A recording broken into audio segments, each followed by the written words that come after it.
We looked carefully at the human ambassador as he sat down. The man looked old. He looked experienced. A pale face with gray hair all over the underside of his face. The uniform, the atmosphere, the attitude. It spoke nothing of command or his status. His aura projected irritation and boredom more than anything else. He pulled up his seat and pressed a button, starting up our tactical overlay on the battlefield. I waited for him to read the data we had and looked out the window. Yagarin 4, an ocean planet. The only known planet to have the precious resource Taxanite in overt abundance. An ocean world, a world saturated in tiny archipelagos surrounded by miles-deep oceans. Of course, owing to the planet-wide storms that occur every hour, you can't see the strange green tint of the planet's oceanic surface. I could see flashes of lightning streaking across the clouds, bolts of scorching white light flashing from behind the blanket of thick, black clouds. A unique world, a world the galaxy has been fighting over for generations, all because of this one single resource, Taxanite. Humanity were newcomers to the galactic stage, and to even see a human outside of the bounds of the Terran Union was something truly unique. My hoofs nervously clacked against the ground as the Predator's eyes carefully read through the data. Strange. Pardon? I replied, moving from the window. So let me get this straight. You lot have been fighting over control of this world for how long now? He asked, one of the furry tufts above his eyes raised. 25 generations. Approximately 2,000 of your Earth years if my math is right. I replied in kind, looking nervously at Hamlin, my compatriot sitting nearby. He let out a noise that sounded like steam coming from a kettle. I didn't know they could do that. Oh my. That's a long-ass time. What exactly are you fighting over? Taxanite. It is a very potent energy source we use to power cities and starships. 10 pounds. I think, is the measurement you use, can supply enough energy for a city of 10 million for up to 50 years. Hamlin said matter-of-factly. The human let out that sound again. The human word for it was a whistle. Impressive. So. Why this planet then? Yagarin 4 is a planet that is essentially its own niche of celestial evolution. The planet's geological and tectonic activity give just the right conditions and mineral composition to create this mineral in ridiculous abundance. Other planets have it of course, but in most cases it's not worth the energy to acquire, but we do it anyway.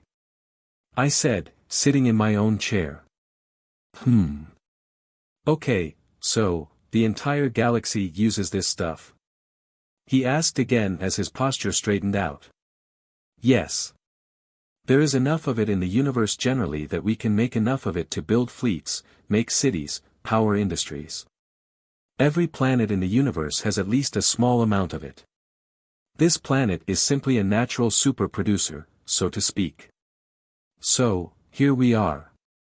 Hamlin replied, handing the human a sealed box with a tiny amount of it.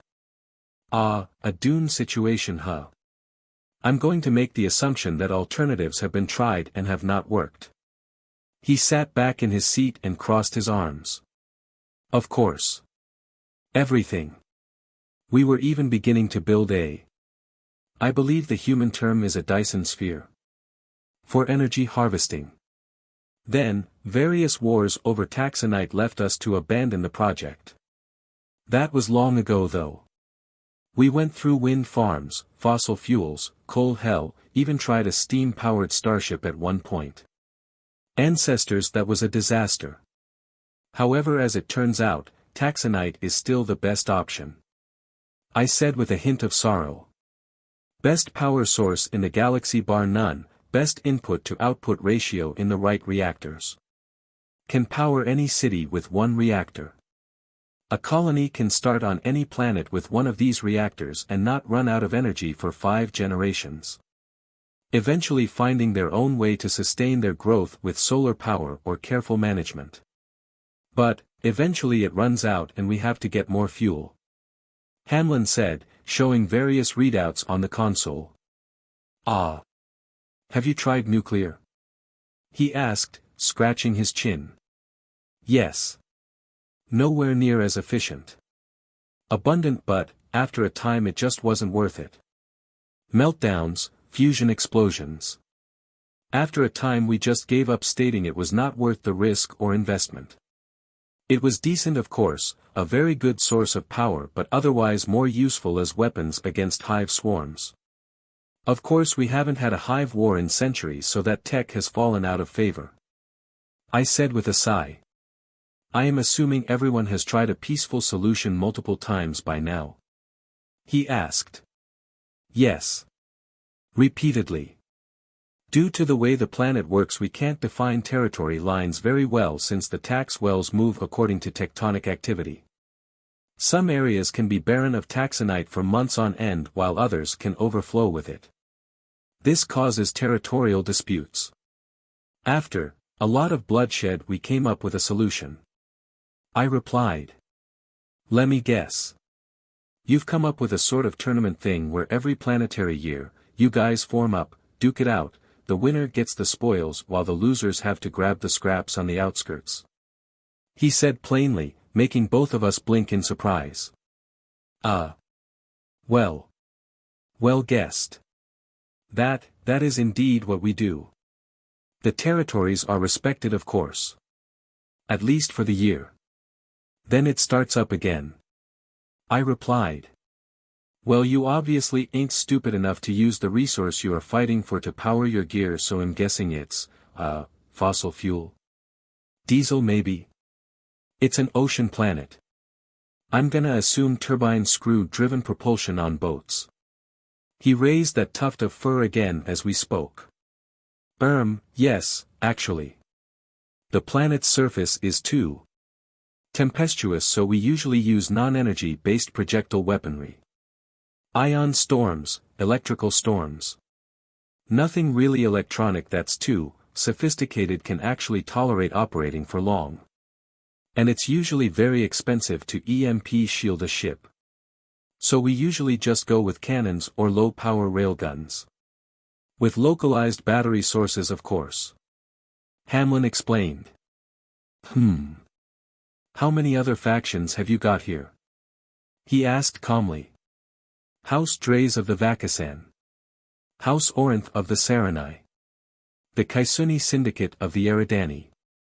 The Triumvirate of the Tsukani. The Taurian Hierarchy, which is us. And the Olivarchy's Orion Nest. Counting yourselves, hopefully on our side, that's 7. We have won the last 2 tournaments. We do, however, have serious reservations on the next. That's why you are here. I said. I see.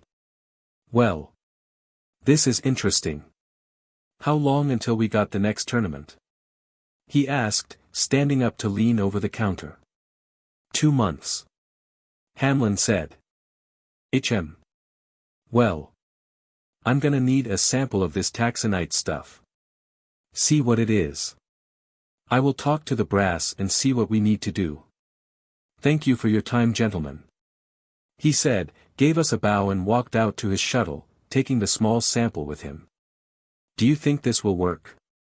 I asked Hamlin. No. But do we have a choice?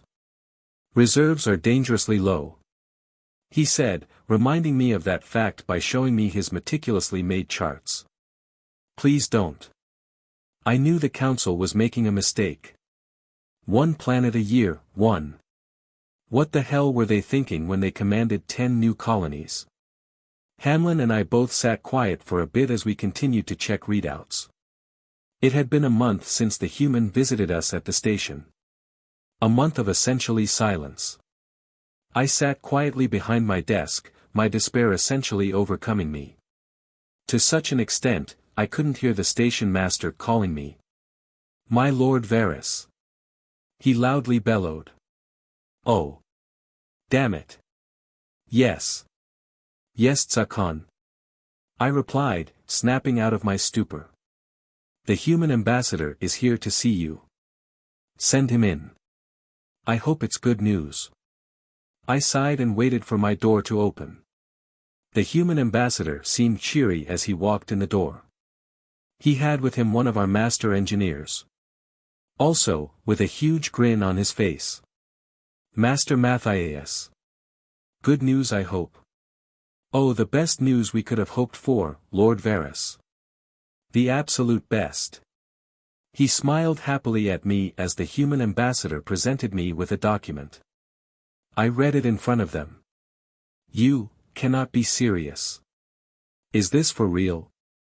As real as it gets. Yes, it is damn serious.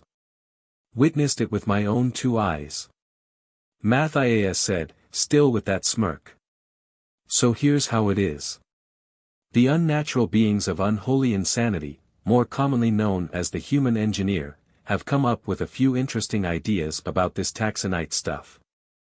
Quite an interesting material as it turns out, but in terms of energy production it ranks about 5th. It's definitely fascinating, but there is better, and far cheaper. So, we've decided to come up with a deal for you. The human ambassador said as he handed me a document. It had the Emperor's signature on it already. That was interesting. If you lot all immediately cease all mining operations and all hostilities, we will supply you with first-generation tech of ours. And, if you give us the planet and hand over all operations to the Terran Republic, we will send out engineering teams to replace all active Taxanite reactors, immediately. This includes complete removal and replacement of all reactors, plus full engineering courses to all power plant operators so they can know how to use and improve them. Free of charge. I failed to respond as I passed out in my chair. True to their word, Taxanite was rendered worthless within the space of a few months as humanity's relentless march through our engineering core progressed. It wasn't a smooth transition, of course, but it was one that benefited all in the long run. In the end, humanity asked if we would form a sort of galactic council or some kind of governing body to better handle stuff like this in future. We of course agreed, but only if humanity started as the leadership.